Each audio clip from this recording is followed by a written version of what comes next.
দর্শক, ঈদযাত্রার খবর জানাতে এই মুহূর্তে কমলাপুর রেল স্টেশন থেকে যুক্ত হচ্ছেন সহকর্মী আলিমুজ্জামান সাফান।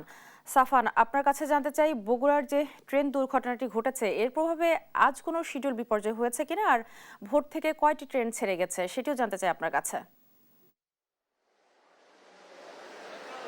রিপা, আজকে কিন্তু আমরা বেশ যাত্রী চাপ দেখতে পাচ্ছি ঈদকে কেন্দ্র করে। আর কিন্তু ঈদের বাকি আছে আজকে সহ দুদিন।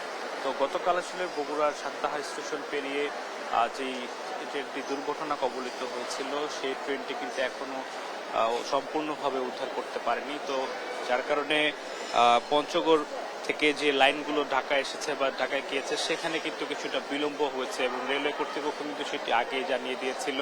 এছাড়া অন্যান্য গন্তব্যে যে ট্রেনগুলো চলাচল করেছে সেগুলো কিন্তু অনেকটাই নির্বিঘ্নে চলাচল করেছে এবং নিশ্চয়ই আপনারা আজকে যাত্রী চাপ আসলে দেখে বুঝতে পারছেন প্রচুর চাপ রয়েছে আজকে। এবং এখনো পর্যন্ত গতকালের চিলাহাটি এক্সপ্রেস যেটি দুর্ঘটনা কবলিত হয়েছিল সেটি কিন্তু এখনো ঢাকায় এসে পৌঁছেনি। সেটি আজকে ঢাকায় এসে পৌঁছানোর কথা ছিল সকাল 6টা 45 মিনিটে। তবে আমরা যেটি জানতে পেরেছি যে সেই ট্রেনটি আজকে অনেকটাই বিলম্বে ছেড়ে যাবে ঢাকায়। এখন পর্যন্ত রেলওয়ে কর্তৃপক্ষ যেটি বলছে যে সকাল 6টা 45-এর পরিবর্তে সেটি সম্ভাব্য সময় দেওয়া হয়েছে 8টা পর্যন্ত। তবে এখনো কিন্তু সেই ট্রেনটি ঢাকায় এসে পৌঁছায়নি, অর্থাৎ ধারণা করা হচ্ছে আরো কিছুটা বিলম্ব হতে পারে।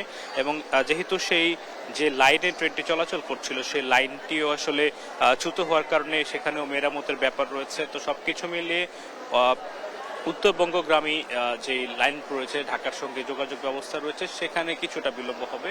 এছাড়া দক্ষিণবঙ্গ সহ অন্যান্য যে গন্তব্য রয়েছে সেখানে কিন্তু ট্রেনগুলো অনেকটাই স্বাভাবিক প্রক্রিয়ায় ছেড়ে যাচ্ছে এবং যাত্রীরা কিন্তু স্টেশনে অপেক্ষা করছেন। এবং আমরা এখানে কর্তব্যরত তাদের সঙ্গে কথা বলেছি, তারা বলছে 10 থেকে 15 মিনিট সর্বোচ্চ তারা বিলম্ব দেখতে পাচ্ছে। এছাড়া প্রতিটি ট্রেনে কিন্তু ছাদে আমরা যেটি লক্ষ্য করছি যাত্রীদের উঠে পড়ার যে প্রবণতা সবসময় থাকে, সেটি কিন্তু এবারও ব্যতিক্রম নয়। তারা বারবার চেষ্টা করা সত্ত্বেও কিন্তু যাত্রীরা সেই নির্দেশনাটি আসলে মানছেন না। তারা অতিরিক্ত ঝুঁকি নিয়ে কিন্তু তারা ট্রেনের ছাদে চড়ে ভ্রমণ করছেন এবং আর কেউ যাতে আসলে টিকিট ছাড়া প্ল্যাটফর্মে প্রবেশ করতে না পারে সেজন্য কিন্তু আমরা দেখতে পেয়েছি যে প্ল্যাটফর্মে প্রবেশের পূর্বে কিন্তু নিরাপত্তার যে তল্লাশি সেগুলো কিন্তু তারা করছে, টিকিট চেক করে প্ল্যাটফর্মে ঢোকানো হচ্ছে এখন পর্যন্ত। তো আমার কাছে রিপা, কমলাপুর রেলওয়ে স্টেশন থেকে এখন পর্যন্ত এই ছিল সর্বশেষ।